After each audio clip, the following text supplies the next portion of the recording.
Good afternoon, everyone. It's February 14th, 2019. Well, the video I just uploaded, I mentioned the economy, and about the time I mentioned the economy, it's this video here. And by the way, I'm hiding because I'm hitting my bowl while I'm doing this video. Not that. This. There's a couple of them. And of course, I think probably all of my my subscribers know who Peter Schiff is.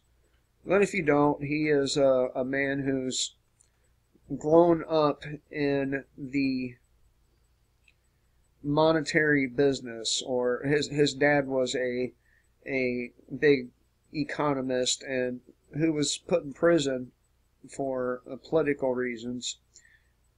And Peter carried on his work. But he predicted back in 2007, 2008 that the economy was about to collapse, and it did.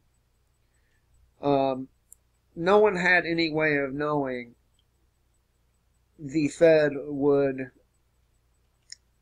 make policies called quantitative easing at that time, but they did, and as a result, it threw Peter Schiff's predictions off, however, only in the timing. Okay? His predictions are still good, because now there's nothing left for the Fed to do. So Peter Schiff, the president and CEO of Euro Pacific Capital, and one of the few who predicted the 2008 Great Recession before it happened, has said that what we are experiencing now is the beginning of the end. And I've mentioned many times that I thought the economy was going to be the thing that brought the house of cards down. And I also mentioned in the video uploaded previous to this one, I still hold that position. However, there is natural disaster is my second choice of how it will end, or maybe prediction. I'm not sure how to put that, but nonetheless, first I choose the economy to bring the whole house of cards down. But secondly, if that doesn't happen, the natural disasters will.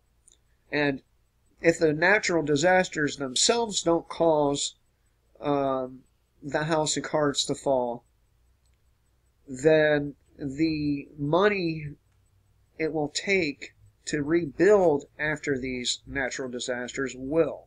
So either way it goes, the economy, natural disaster, doesn't matter, the end result will be the same. And then down here, report, no light at the end of the tunnel as a wave of retail stores close. Now, Donald Trump would like to believe, or like you to believe, that we had a record-breaking Christmas season, but we did not. If we had, some of these stores would not be closing. Matter of fact, that was one of the deciding factors. Well, let's get into this report here.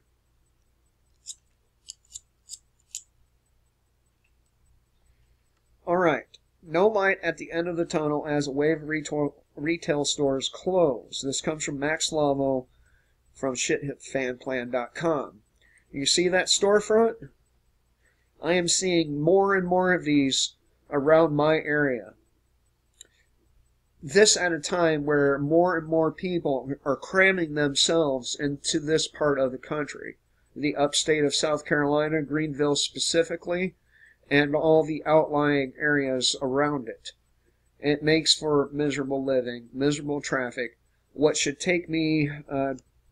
does take me 10 minutes on a Sunday takes me 45 minutes a drive on a Monday. Okay? That's how bad it is. So, yet another economic red flag has appeared, and it's the closure of retail stores. Oh, I should have muted that. Let me see here. Mute. Right.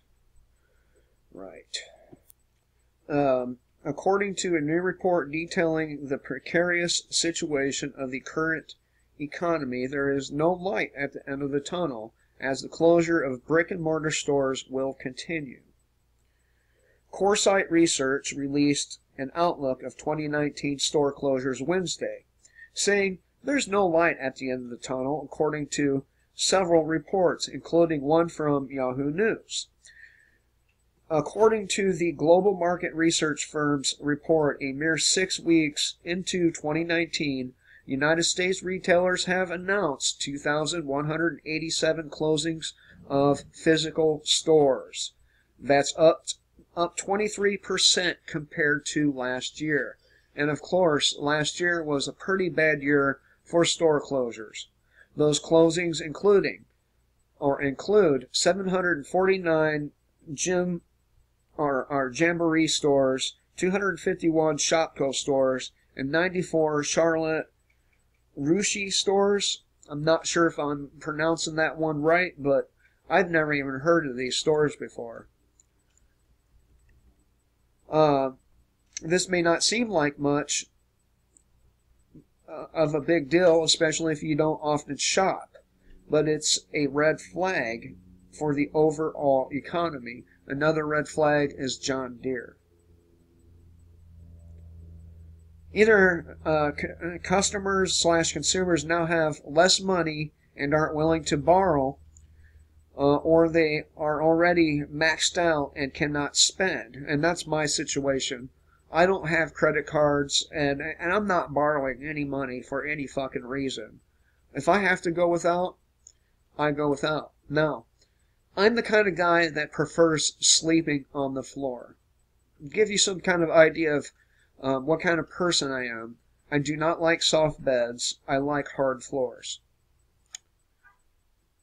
And a lot of this is due to overburden, theft, taxation, levied on businesses, as well as burdensome regulations. So, you add these two things together, things are going to keep going bad. What needs to happen in order to save America is for them to lift all the burdens from the business sector, and I'm not talking about necessarily about corporations. The mega corporations need to be broken up.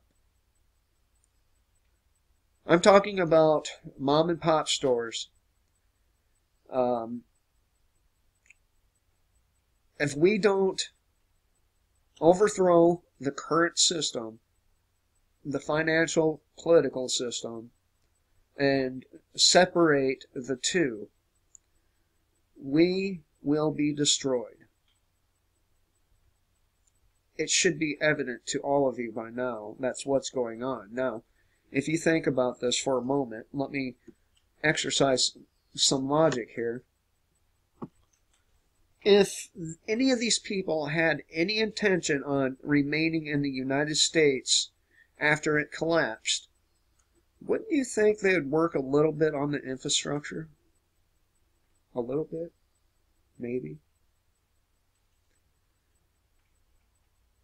I mean, and there's so many signs that say that these motherfuckers are going to jump on their planes, Air Force One, you name it, and get the fuck out of Dodge. Now, we can't allow that to happen. We cannot allow these people to get away. We can't.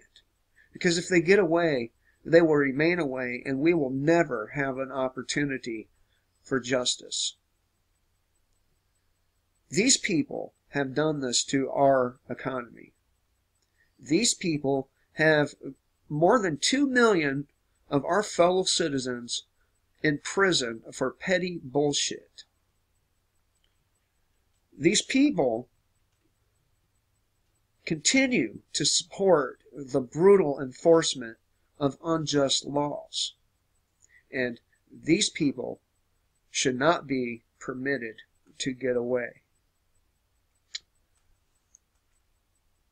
You know, I have a pretty good idea of how an EMP would work. I bring this up because I think pretty much anyone can build one of these things. Pretty much. Anyone that has the slightest bit of knowledge about electronics. They have these nifty things called supercapacitors, right? These things here. They have these things called supercapacitors. Now, they hold energy. Actually, they probably hold energy better than a lot of batteries do. And the thing about capacitors is you can release all of that energy at one time. So I'm thinking, you know, you get many rolls of these capacitors. You put it in a vessel, some kind of board to link them all together. That way they all charge, right? And then you put the ability to arc it in there to cross positive and negative. And of course, when that happens, all that energy is released all at one time in the form of an EM pulse. So don't think that these people don't have these things. If a moron like me, and I'm no Einstein by any stretch of the imagination, although I am sometimes smart, sometimes, if someone like me can figure out that you can do that, just think of what somebody with a 200 IQ or more can do. I've got some pretty good ideas on some weapons designs. Pretty good. Pretty good. But they'll never amount to shit because I don't have billions backing me. Oh well. So you see, there is no light at the end of the tunnel. The light must be created. It must be created by you. It must be created by me. It must be created by all of us. Because if we don't create that light, there will be none. And I think history is on my side on this one. I think history shows no light at the end of the tunnel unless it's created. If you disagree with me, let me know. If you agree with me, give me a thumbs up. Maybe share the video. Maybe even hit me up on PayPal. Maybe drop me an email at Google, at my Gmail account. Maybe you'll subscribe to my BitChute channel as well. Till next time, kill the state before the state kills you.